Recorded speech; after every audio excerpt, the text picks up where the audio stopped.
Okay, so the third section. So once you actually get the brief or the request for a bid or a tender, it's so a lot of what's happening from here on. There's a lot of lessons to be taken and a lot of information that you might have at hand or have put together for funding documents. You can actually bring across into this space, especially in the formal side of tendering. You will, you'll often be required to put all the sort of supporting documentation and things into those that you might have had to have for a funding proposal. So there's a lot of the sort of, support information you might have to give, especially if it's a new client or a new entity that you're dealing with. They don't know you, don't know your pedigree, don't know your, legal status or your tax registration or whatever they need to know. So yeah, again, also, if you're in a more open tender bid situation, it's very much like a big funding bid. If you can get disqualified for just not having submitted Form A/2B that they required, so be quite fastidious about like actually making sure you understand everything that needs to be submitted to comply with the tender. I worked for a company many years ago that built massive exhibitions and pavilions and ran trade shows. And one of my jobs as a project manager was to fly up from one side from Cape Town to Joburg. It's about a 3-hour flight once a week to go attend government tender briefings, because the one requirement was that you had to be there physically pick up a physical print. That was a tender a requirement. And if you weren't there at 10 o'clock on a Friday morning at this specific government building to pick up the paperwork, no matter what you submitted, they didn't tick your name off, you didn't comply. And it was just a completely absurd requirement. I think it was a way to sift out,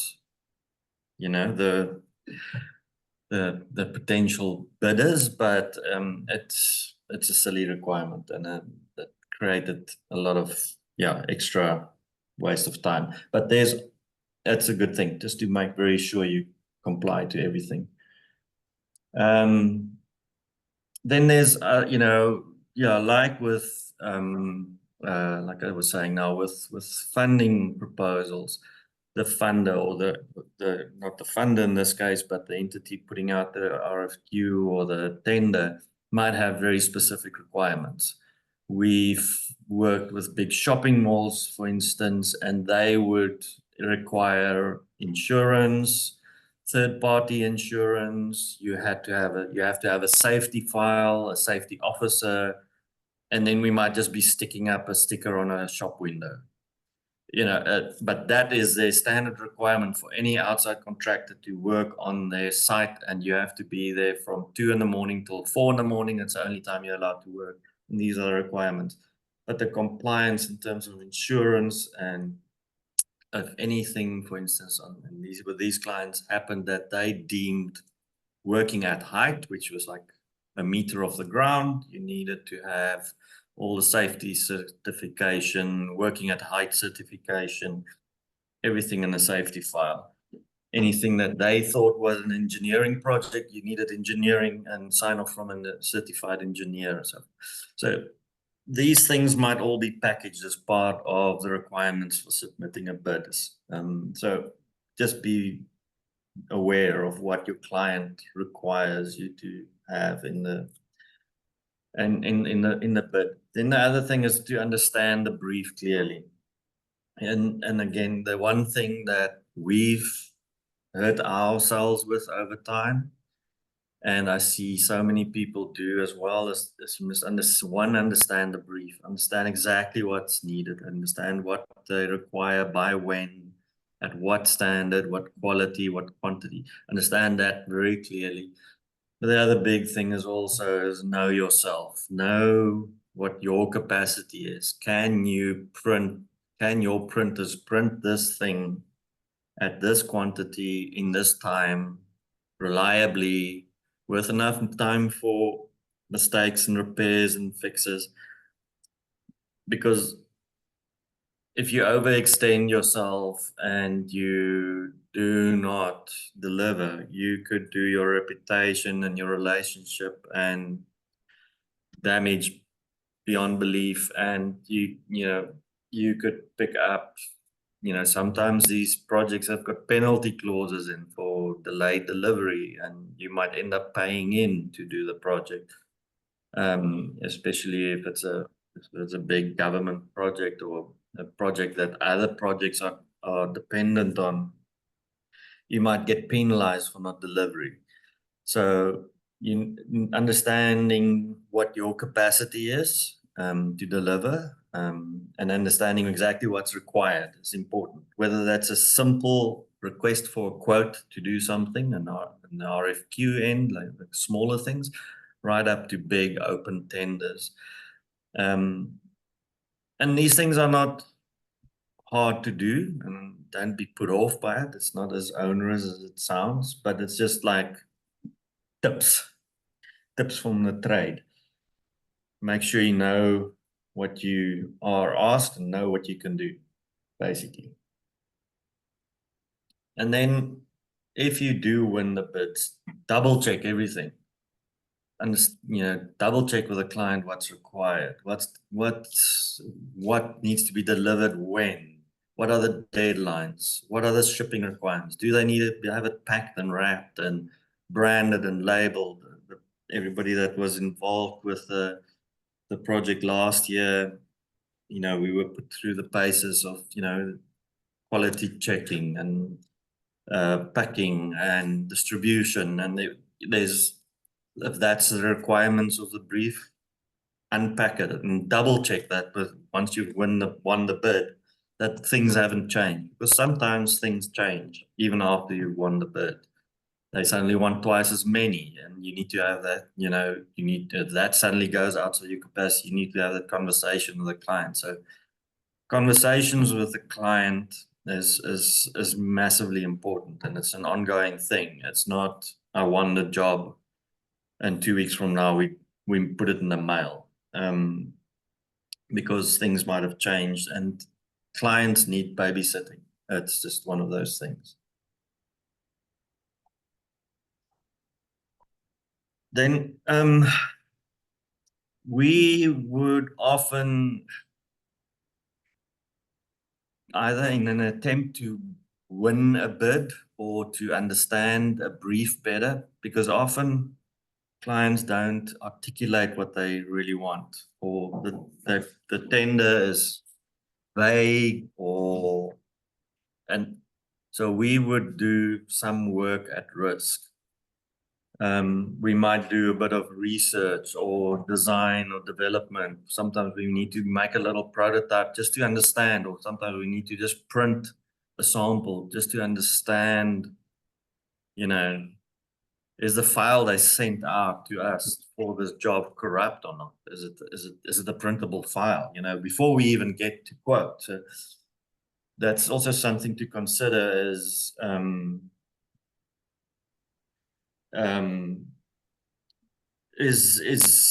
the information good that you're working with, and do you have to do a bit of legwork, and also understand for yourself how much of that you are prepared to do to win the job. Sometimes those things are not aligned, and you don't want to do too much, and you want to walk away from the project.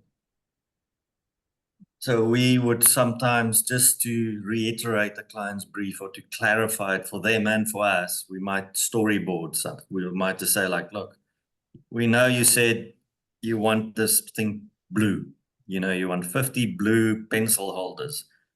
But, which blue is it? Here's 10 samples of blue. Which one is it? This is the blue filament that we can give you. Which one is, be specific, so, but that takes a bit of time and effort to put that back to the client and say, here's a set of swatches or samples or whatever.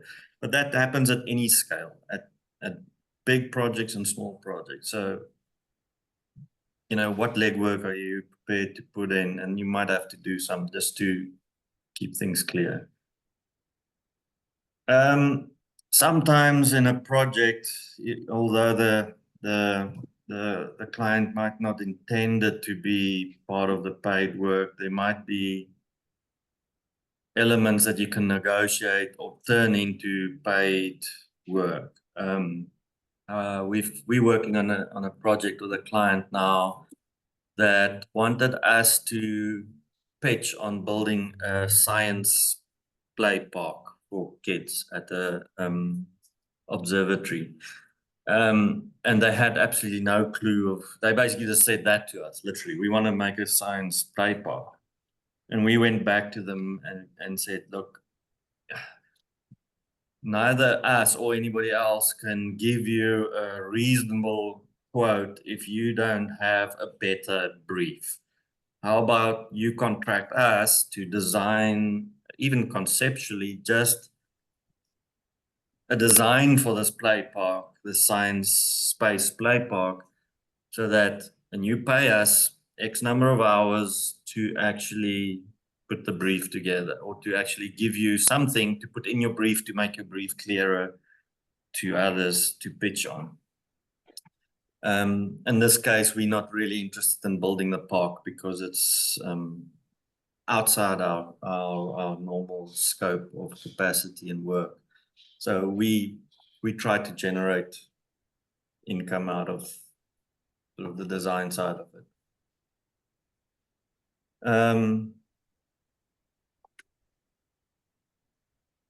Can I just say something on that? Yeah. I really think what you've just said is important. A lot of the people I know who do 3D printing work, like Mustafa in Accra in Ghana, or even Kajenzi in Kisumu in Kenya, basically their business model lives or dies on the amount of time it takes to get someone's 3D model that they get emailed or uploaded to some platform ready for printing. So it's the design for manufacture stage that they really struggle with.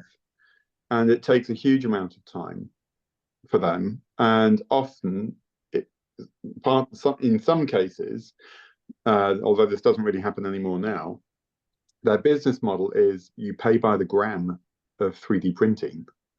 So if it weighs more, you charge more, and there's your price. And obviously that doesn't take into account the design for manufacture time.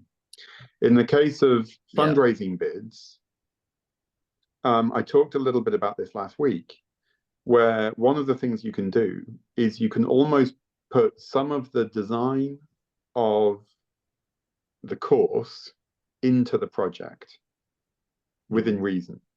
So it takes time, say, to design this series of webinars. It takes time to design this capacity building package. So what did we do?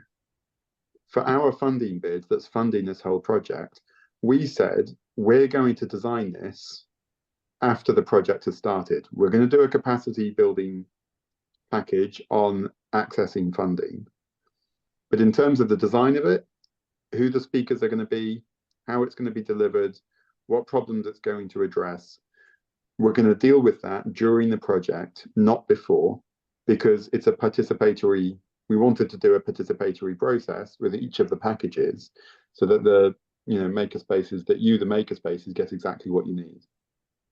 And that was great. But honestly, if we'd had to do all of that work before and then write it into the funding bid, it would have cost us a lot of time and money. And we would have been doing a lot of work for free. So it's similar to the way you might work on a fundraising bid there. So you have to build in money for the design time. Thanks.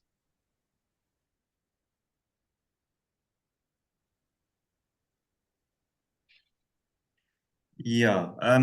So yeah, we deal with a lot with digital large format digital printers, and one of the big pains they always have, somebody wants to send them a logo, but it's a little logo on the footer of the email, and they want it printed the size of a building. The process of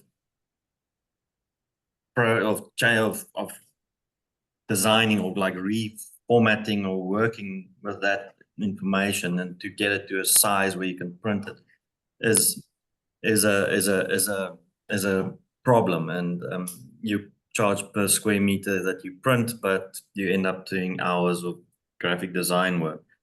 Um, yeah, so I'll see you, Steve.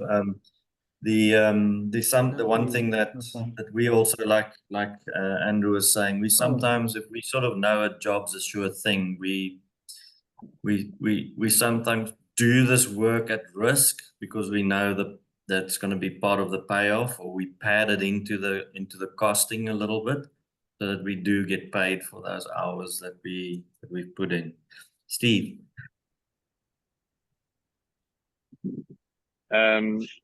Yeah, I just wanted to add something that I've only worked out in the last year, which was very good advice. Came from my dad, actually. He used to be involved in contracts for most of his life, doing building projects, big roads and things. And when pricing something without a clear brief, it's actually very helpful to offer the client a cost plus option, and they might not go for it, but it kind of creates the room for you to then negotiate design fees or specification fees and that sort of thing. So Yeah, when there's no brief, you say, cool, we'll do it at cost plus 50%. So whatever the cost of doing it is in the end, because we don't know what we're doing yet, because you haven't told us exactly what we're doing, we'll do all that stuff. We'll buy all the materials, we'll do all the processing at our set rate. So you would have to include your, for the 3D printing example, okay, the design time that we need to get, the file preparation time, you might have a different rate for each thing. And you always want to do it in a way that you could outsource that work if you're too busy. So that way your business can grow and your pricing is scalable. And you're not discounting, you're selling yourself short. So yeah, just that idea of like having that other option of, if it's not a defined tender where everything's been spec'd, to say to the client, okay, what about instead of us, because they can't make a decision to go forward because no one has a firm handle on exactly what it is. So okay, let's go forward on a cost plus basis, and you just agree to pay the cost, and we'll give you all the costs. So we'll give an estimate of what we think it'll cost. But if it changes because you haven't really made up your mind, then you'll just pay for the changes plus whatever percentage we build in as our profit margin. yeah, no, for sure. We'll talk a bit about cost plus and stuff with the costing and pricing as well, but it is an option for some clients where you basically agree that the cost of doing the project, that's all your overheads and all the cost of running the project, you can it will be a moving target plus a margin. That gives you a bit of wiggle room. The classic thing that they've now somebody sort of explained recently to me is and NASA, for instance, and Boeing have had contracts with the United States government on a cost plus basis, which meant that they were paid, that these long projects just had a lot of creep in it. And the scope of the projects just kept on growing over years and years and years, and they basically made lots of money out of the US government because the government could never sort of, it was nobody's interest to keep the project tight. So they made lots of money that way, and now they are in new contracts that are not sort of cost plus based, and that's why they're in a lot of trouble, and they're competing with businesses like Mr. Musk and his adventures that don't have the similar contracts and have to be a lot more business-like about them, their dealings. But yeah, that is definitely something to look at. I'll talk about value in the same context in a little bit as well. Yeah, just the last thought on that previous session, on sort of breaking down the deliverables and stuff for tender. Obviously, before you submit everything, double, triple check that you have everything that they ask for, and then also double, triple check the costings that you are putting out. I've done it. I still do it sometimes. Prepare a quote, a draft quote, another draft quote, and then muddle something up and send the wrong thing and create confusion and panic on the other side with the recipient. So, or they just ignore you. So yeah, just make sure